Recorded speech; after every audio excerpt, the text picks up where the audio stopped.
Welcome back to another episode of Keen Young Minds, where we get in to the mind of entertainers. You know what it is. I'm here with the one and only Henry Arnold. Do you know what time it is? I love that. No, it's you know what it is. You know what it is. Yeah. Yeah, thank you so much for having me here. No, thanks for coming on the show, man. Thanks for coming on the show. Like, you know, it's my second week staying in Lekki.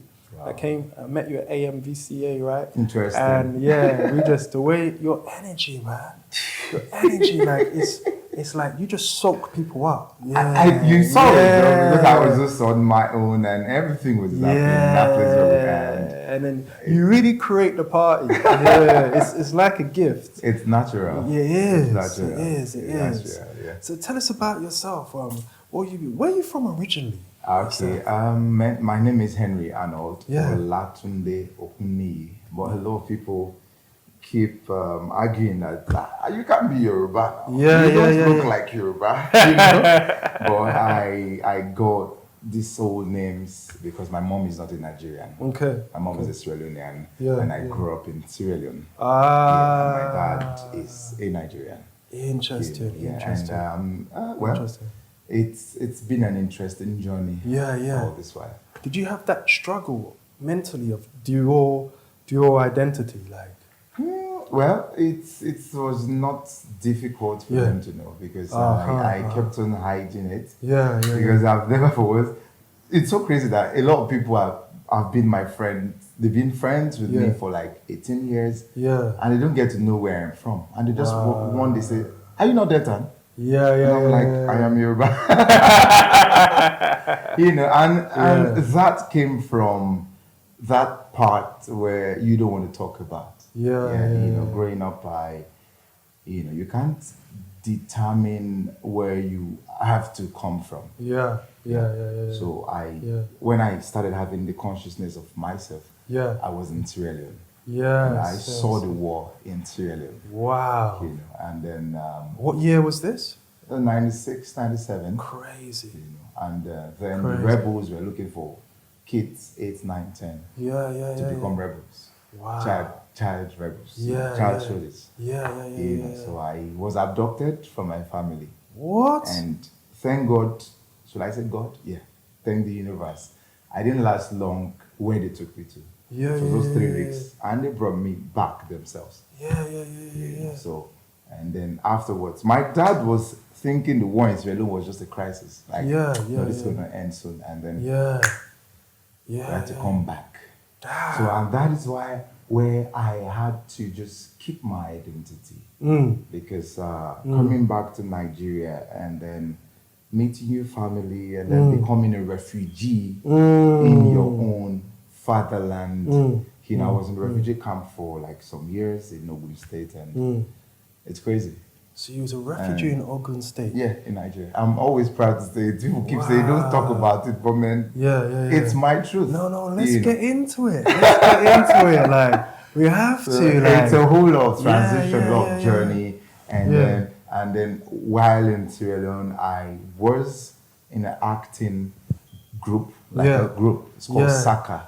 Okay. Sierra Leone Arts and Cultural Agency. Okay. And then when I got into the refugee camp, I was also in an acting group. Yeah. And this was that year before discovering myself. Yeah. And did you find that trauma, the things that you saw as a child soldier, did you access that and bring that to stage and bring that into film? It's always like this. And it's just there, people right? always get scared. Like, how do you do this? How do you cry? You are an happy person. How do you do this? There's this transition from being Arnold to becoming a character. People that, even directors do tell me sometimes, are you okay? I'm like, man, this is just me, man. Because once I'm able to digest what you're talking about, of course, because we need to talk about what you need to see as a director. And then when I get that, I can key, because my journey through life, I've had a lot of facets. So I can easily just picture it and then get into it. And do you ever feel that when you access that pain, that sometimes you get lost in that? That sometimes you you take it too far. Have you ever had that experience? Well, naturally, I am this kind of person that everything everything I've been through, I just see them as lessons and journey. Yeah. So I don't just go too deep. Yeah, I am a Gemini. I can be happy. Yeah, I can be sad at a time. I can be anything. And being I did the professional course in directing. Oh, interesting. Yeah, interesting. but I can't direct. I can't direct. A lot of people I know that are directors. I keep telling them, man, you guys are doing well. Because my emotions cannot see people. I can't just contain you not giving me what I want. And these guys are doing well as directors. So you don't need to direct. You can just be you. I've been on the stage. You can just be you. A friend of yours, Floyd Ego, directed me on Adishewa the musical. Oh, nice! And back in the days, in 1999, I did Baibure.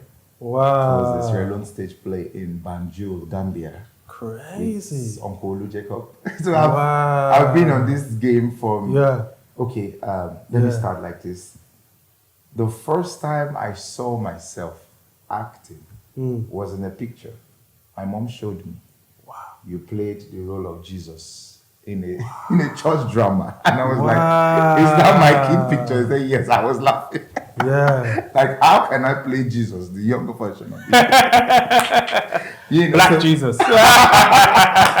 So it started from there. Then I played some part on the Hollywood flick Blood Diamond. Oh, with Leonardo DiCaprio and Jim Olsen. Incredible film. Because most of us from the camp were taken because it's a Sierra Leone type of story. With Leonardo DiCaprio. Yeah, and all of that. Did you get to meet him? Did you get to speak to him? Well, he was speaking to me, not me speaking to him, because I was. Now.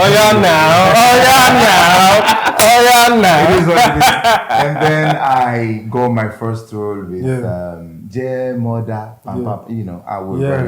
I was very young then. Then I got my admission into the medical school. And then there's this energy.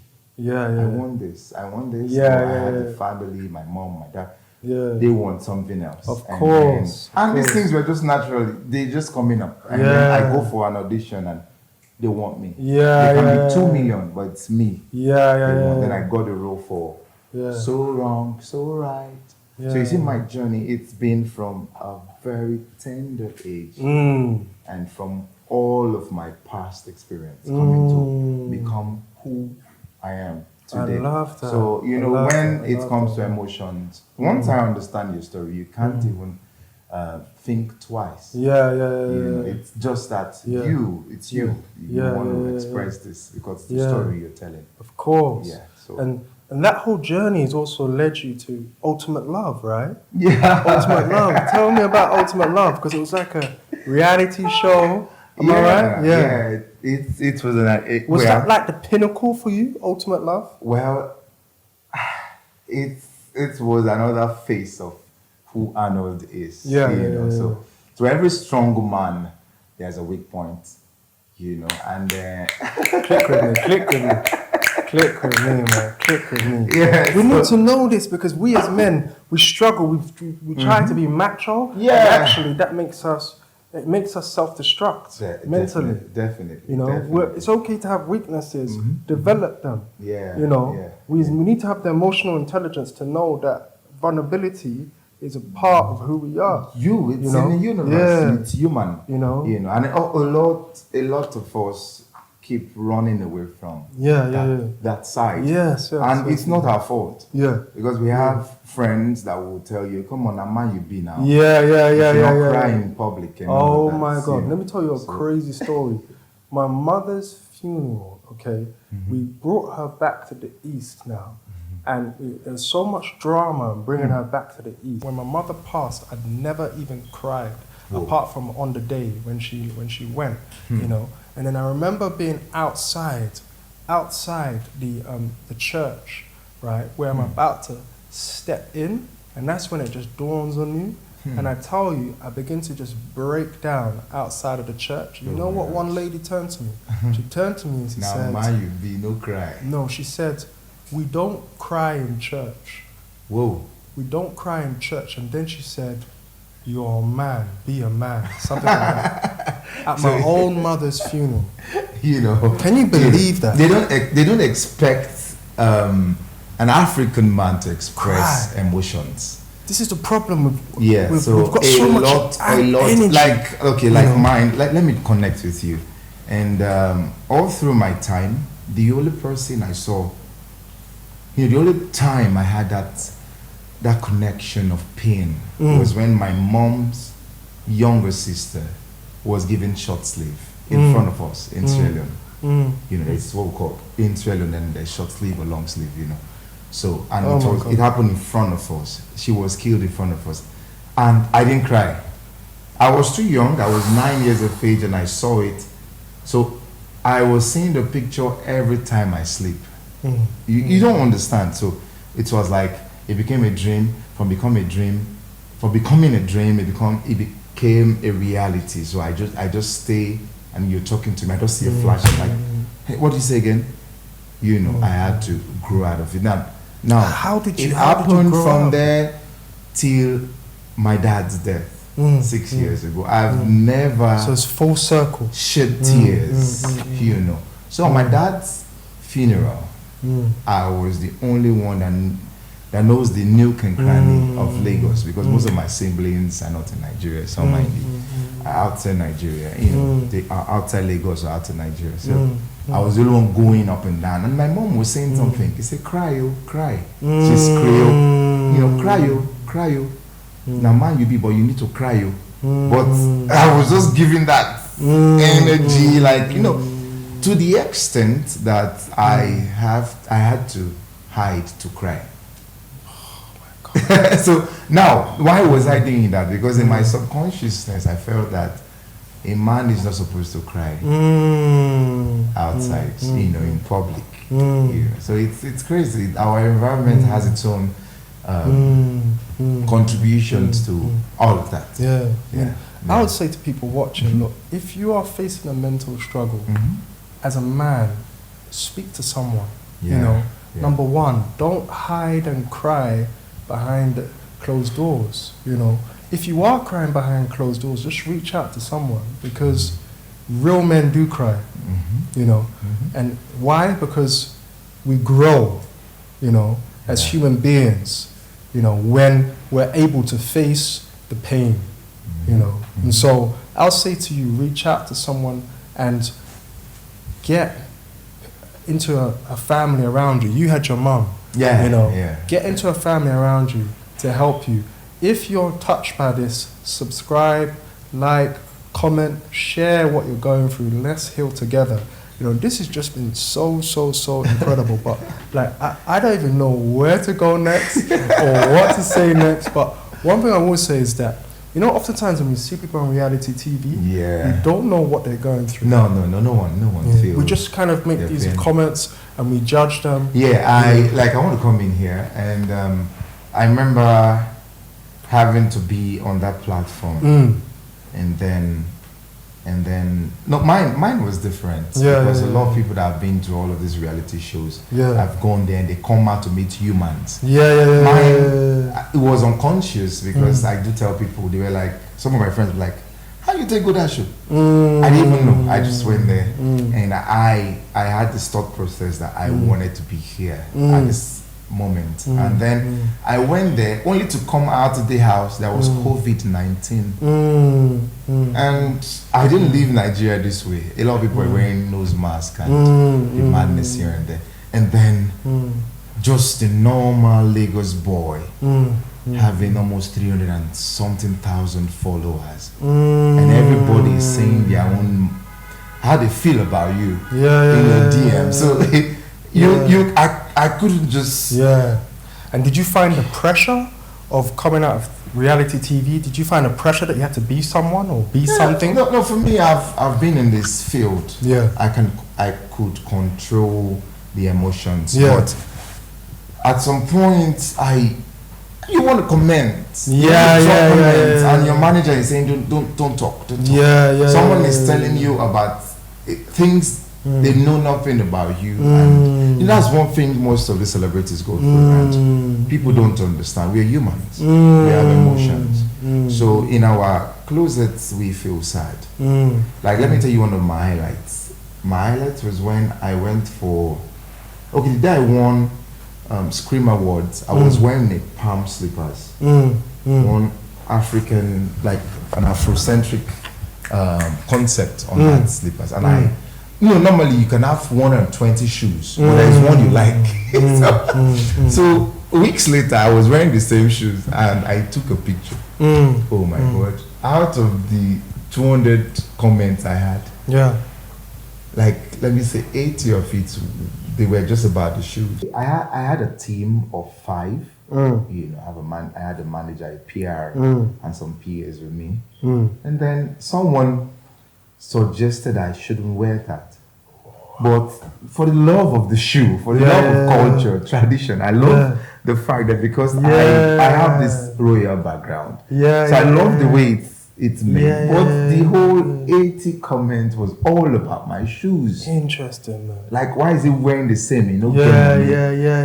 Bad comments. And bad comments. I can just read the comment and say. My manager was like, no reader, call it for because she knew what she was doing. So she doesn't want me to see them. Of course. But I found a way to get another phone where I read some of my comments. I was feeling crazy. I was feeling pressured, like unconscious, because the journey to depression comes from anxiety. It's a feeling. It's a feeling of dejection. Not rejection now. Wow. Despondency, where you can't feel yourself. And as celebrities, a lot of separation from your emotion. Separation from your feeling. I want to walk on the road and buy corn. I want to go to that Amala joint. I'm a Yoruba boy. You understand? I want to go to Amala Ijebu or in Ibadan and buy Amala and eat with Begiri in that same joint. But there is this, they just want you to live. They didn't want you. In fact, it's crazy though. And that is why if you cannot control this energy, you might just misplace yourself, not displace yourself, misplace yourself. And the journey through finding yourself will make you a madman. Wow. That's what it is. So we have... Damn. So we have a lot of celebrities. I can tell you, I don't want to call names. I don't want to give experiences on this show where I have a lot of them come to the corner and say, man, bro, it's not working for me. I'm going crazy now. And I keep appreciating the universe and God himself for my journey, because anytime I want to go off the radar, I remember where I'm coming from. Like, man, I've not been through anything from where I'm coming from. Being a child soldier, having been injected on the head, becoming a refugee in Nigeria, and I'm still and come on. So it's like where you're coming from is a mechanism that helps you overcome all of that social media stuff, all of that. Nothing moves me now. They all know me. These are Arnold. You know what time it is. So you know what it is. So and coming from good. Like I said, being in the university. I was in the College of Medicine. And then moving from being in the College of Medicine, OAU, greatest back. And then maintaining what I was doing before getting into the school. And people are like, where is your certificate? Why are you doing this here and there? And I was more of oncology, cancer and all of that, because then when I was living in school, that was the rampant issue. But mental issues still exist. Of course. A lot of people cannot express. They cannot express how they feel. Of course. A lot of people are shy. A lot of people are afraid of the judgments they get from human. Instant validation, and they are under pressure You know, under pressure to know what they want to wear. You saw the way I dressed to the embassy. Listen. It's just me, naturally. I'm always me, but I can't go beyond me. But I will tell you this: a lot of people would have gone mad just to look good at the embassy stand because of instant gratification and validation. So being in that position of being a celebrity, it's the pressure is much. A lot of us are going through it. Be who you are. And secondly, coming out from a reality show where everybody feel as a reality star, oh no, you don't blow. And as someone that was living in the hood, you know, I have been in Lagos for a very long time. So everyone that sees you, you are owing them. Like, come on, owe me that I voted for you. So see, you say those words, it might be for real or you're joking. But in a man that is deeper, you're sending a message and he's scared. He's like, man, I'm owing this person. I'm owing this person.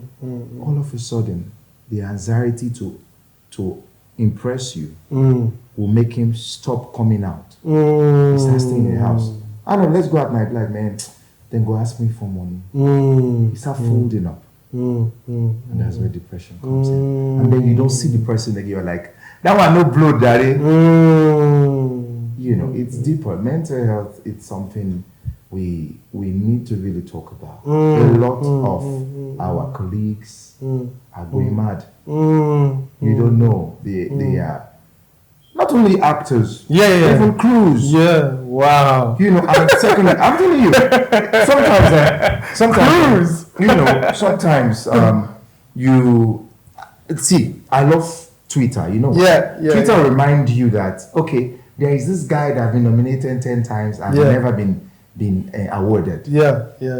Like some of us that have been in this game for some time now, and you've never been recognized. And you see someone that just come yesterday and has been recognized. You know the pressure you go through. If you cannot strike a balance, then you're dead. And for us, man, we know we are just doing this job because of passion. Because we are the transitional generation coming to this field, and we're doing this because we believe we can do it, and we love to tell a story. You know, but if you're coming here because you want them to see awarded this thing, you might not be awarded in the next 10 years. And if you are waiting, you are feeling morose, you're sad. I have a friend that told me, I'm not going to the MVC until that day I am nominated. I said, bro, you might not come this day. You might not come here till you die. Because you cannot control the universe, my guy. I have a lot of mentors. You know, I have Samuel L. Jackson. I have the story. I understudy these people. As a stage artist, I've been with, I've done Bible, I've done it on the story, I've done addition. I am and like buried in filmmaking. And do you feel that mentorship has helped? Helped to control the stability that you have, bro. You know, time after time, time defines you. So if all of us in this room are celebrities, we might not. We need some more clips. And you're actually dressed like you're a poet from New York. Do you know what I mean? Speaking of dresses, this is one of your numbers, right? This is one of your numbers. Giddy 24 Limited. Giddy 24 Limited. What's the name about? Giddy is about being happy, I guess. No. Actually, Giddy 24 was my first establishment. I had my first company. I graduated at the age 22 from the university. 23. And then the following year, I got this outfit. I was 24 years of age. So that's when 24 was involved. And also, it happened in Las Giddy. So that's why we had Giddy 24. And we started from a unisex salon. Your unisex salon where you have your hair done and all that. So we migrated from having the unisex salon to having all of this. You know, having customized luxury outfits, sweatshirts, hoodies, two-piece vintage outfits. And we are on Instagram at Giddy 24 Limited. I am just the creative head. So it's a team of you. Not the owner. So So that's what we did. So you know, being in this kind of industry, you just have to be creative. You just have to push for that because there are lots and lots of expectation. Now, at some point, I was so scared to be a cast in a film where I played the role of a rich kid. I don't know if there are other people out there might be having such pressure because anytime I act in a film where I'm playing the role of a rich kid, I get people asking me for money. And I'm a man. How much they pay me? That is so funny, man. That is so funny. So it's crazy, and you need to have side hustle. You have to do all the things. So that was why. So me and my team decided to come up with these things, and also Giddy 24 has a film TV where we produce. Wow. We run an advert and some other things. Wow. So you've got loads of incredible things going on. Wow. It is what it is. Well, listen, tell us where we can find you. You know, you yourself. I don't know if you even want followers at this stage. Before they start talking about your shoe and your hat and your... That's the only thing we're doing. My name is Henry Arnold, and I am on Instagram as I am Henry Arnold. One word, I am Henry Arnold, and on Facebook, Henry Arnold Official. That's my page. Amazing. There we have it. Henry Arnold, his journey of abuse and being a refugee and then harnessing all of that pain and turning it into something productive, something creative. And my only last words to you is never ever let go of that creative process that you have and never surrender to the crowd because you've made it by being yourself above the crowd. So it's been a pleasure. Thank you. How would you say that you've overcome that trauma? Man, it's long gone. We've seen it all. But it doesn't stop there because once you're living, you're existing on earth. There's a new page, new level, new devil. You can't run away from challenges except you don't want to make it in life. If you want to be that man that people will talk about, then you need to embrace madness, you need to embrace challenges, you need to embrace trolls. Trolls need to be your friend, your enemies. He said, I'm sorry to quote the Bible. No, he prepared a table before me in the presence of my enemies. You know what it is. It's your boy at Obiona, aka Yona. Handles at Obiona, OBIYONNA. We've just wrapped on a great show, Keen Young Minds. It's going to be incredible. We're starting with the minds and then we're changing the world. So, and you know what? If you enjoyed the show, like and subscribe. It's going to be the beginning of a revolution. So stay tuned for more and reach out. Let's connect, man. Let's get into it.